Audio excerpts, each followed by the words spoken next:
El día lunes pasado hubo una reunión del Consejo Federal de Educación, donde nuestra organización Unión de Educadores participa a través de su federación CETERA.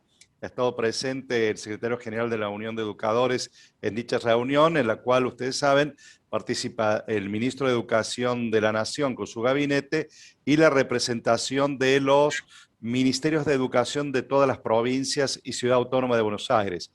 Allí se ha establecido una resolución que lamentablemente, por criterios evidentemente más que tienen que ver con disputas políticas que con el interés de la educación y la salud, ha sido votado por mayoría de las provincias, excepto la ciudad de Buenos Aires y la provincia de Mendoza. Se han establecido criterios donde a través de una serie de parámetros objetivos vinculados a casos de contagio, incidencia de los contagios en la cantidad de población de una localidad y ocupación de camas de terapia intensiva, se dividen, digamos, en 4 zonas o 4 territorios de riesgo, incorporando un ítem que se llama alarma epidemiológica y sanitaria.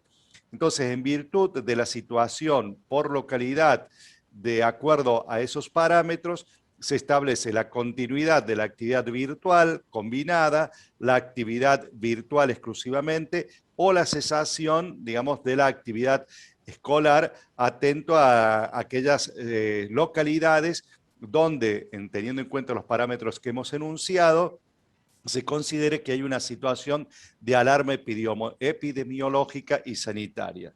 Eso nos parece que es un avance importante. La provincia de Córdoba ha adherido a dicha resolución y por lo tanto deberá arbitrar los instrumentos locales y para que esto se ponga en práctica en nuestra provincia. Bueno, ustedes han hablado mucho sobre la presencialidad aquí en la provincia de Córdoba. Inclusive, entendemos por lo que decía Delia Provincial, y el gobierno estaba muy conforme con los números de sanitarios con respecto a la epidemia en la presencialidad de las escuelas, pero ustedes no estamos muy de acuerdo con esto. Sí, mire, nosotros lo que hacemos es tomar relevamiento de de nuestras delegaciones. Por ejemplo, allí el departamento Marco Juárez, los compañeros del departamento van haciendo un seguimiento de la situación. Nosotros a las autoridades del Ministerio de Educación le advertimos que notamos una diferencia entre algunos números oficiales y los números que se proveían por parte de nuestros representados, en los cuales son bastante genuinos. ¿Qué quiero decir esto? Por ejemplo, tomábamos una localidad puntual, veíamos cuál era el número de contagiados, tomábamos esta localidad, la misma localidad, y tomábamos un establecimiento educativo y había un número superior de contagiados. Entonces decíamos, a ver, hay que ser transparentes porque aquí debe primar un criterio, digamos, sanitario y vale, digamos, ser muy cuidadosos y sensatos para evitar, digamos, que un esfuerzo tan importante como está haciendo la comunidad educativa en general, los alumnos, las familias y los docentes, de tratar de sostener el sistema educativo, se vea frustrado porque no se actúa, digamos, acompañando a las autoridades educativas en cada una de las escuelas, a los docentes, o, digamos, de alguna manera no poniendo sobre la mesa y a la luz pública todos los números de la realidad de los contagios que pudieran existir. Bueno, aquí los padres son contestes a estar de acuerdo con la presencialidad. Es decir, aquí, de acuerdo a lo que hemos consultado nosotros, los padres siguen estando a favor de la presencialidad y la virtualidad compartida en un colegio. Sí, digamos, lo que pasa que nosotros vamos a reiterar una cuestión. Lamentablemente, algunos sectores han pretendido perturbar un aspecto que debe analizarse en base a 2 variables fundamentales: el derecho a la educación y las garantías del cuidado sanitario en el marco de una pandemia. Algunos sectores, con una cierta perversión, han pretendido, digamos, creer que tomar medidas de carácter preventivo, digamos, van en desmedro del derecho a la educación. Mire, una de las cosas muy interesantes digamos, de la resolución del Consejo Federal de Educación del día 4 de mayo, que no fue firmado por la Ciudad de Buenos Aires y por la provincia de Mendoza, es que esa resolución hace un largo enunciado de todas las medidas que la nación y las provincias fueron tomando en educación en el marco de la pandemia. Cómo se fueron, digamos, desenvolviendo una serie de acuerdos que permitieron en un contexto realmente con muchas dificultades, muy complejos, sostener un sistema educativo.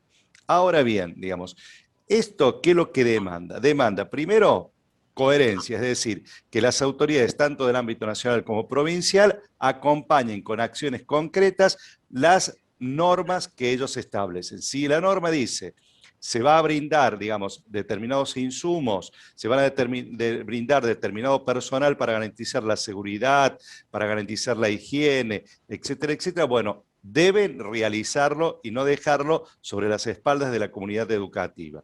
Si se dice que establecidos determinados parámetros en relación entre contagiados, número de habitantes, debe suspenderse la actividad por un determinado periodo de tiempo, focalizado, etcétera, etcétera, eso se debe hacer y no dejarlo supeditado a los intereses políticos u otro tipo de intereses subalternos.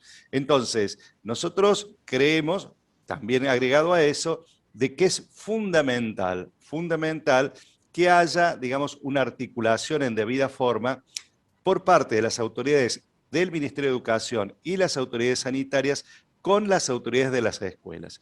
Los directivos de las escuelas están asumiendo una responsabilidad principalísima y muy importante. Entonces, cuando tienen una situación, digamos, de un contagio o de una duda, deben encontrar en el referente sanitario local una respuesta eficiente, rápida y que le oriente y no que le genere confusión. Esos son algunos de los aspectos que nosotros venimos demandando y sosteniendo frente a las autoridades educativas.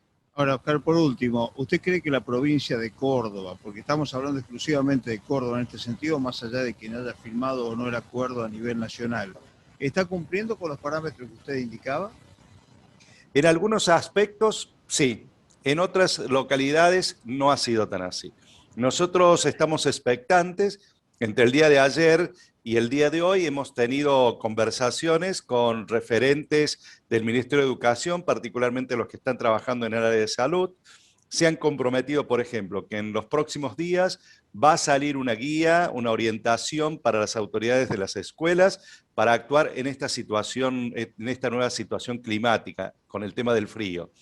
Se han comprometido a que una nueva resolución entre el Ministerio de Educación y el Ministerio de Salud de la provincia, en la cual se establece una especie de COE provincial educativo, va a ser una herramienta eficiente para que cuando en una localidad, digamos, un director de una escuela se comunique con la autoridad comunal o municipal y solicite orientación, ese COE provincial educativo actúe en forma eficiente para brindar, digamos, la colaboración necesaria.